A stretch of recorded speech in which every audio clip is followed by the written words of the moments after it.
ঝুলানো হয়েছে, এদেশের মায়ের বুক খালি করা হয়েছে, এদেশের যুবকদেরকে গুম করে করে বাংলার মাটিকে শ্মশানে পরিণত করা হয়েছে।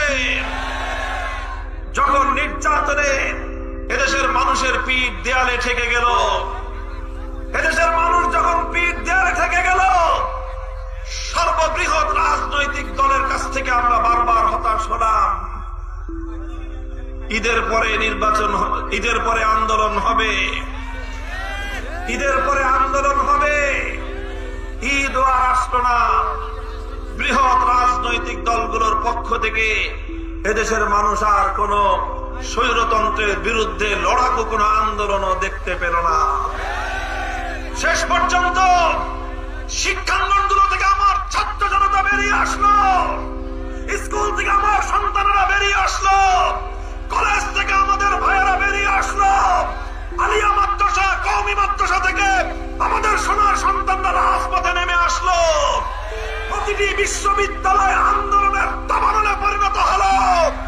ছাত্র জনতা হাজার হাজার বুকের তাজা রক্ত দিয়ে বাংলার মাটিকে পুত পবিত্র করলো। এইভাবে ছাত্রদের নেতৃত্বে এক অভূতপূর্ব বিপ্লবের মধ্য দিয়ে বাংলাদেশ ফ্যাসিবাদ মুক্ত হলো। তখন তো কেউ প্রশ্ন করে নাই এত বড় আন্দোলন হচ্ছে, এর প্রধান নেতাকে।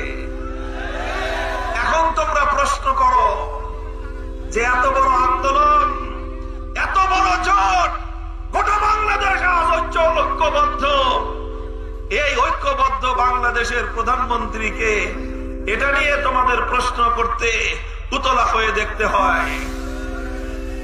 আমাদের এই জোটের মধ্যে সর্ববৃহৎ দল একটি আছে না নাই? বলেন আছে না নাই? সেই দলের একজন আমির আছেন না নাই? কাজেই এই জাতীয় ধূম্রজাল সৃষ্টি করে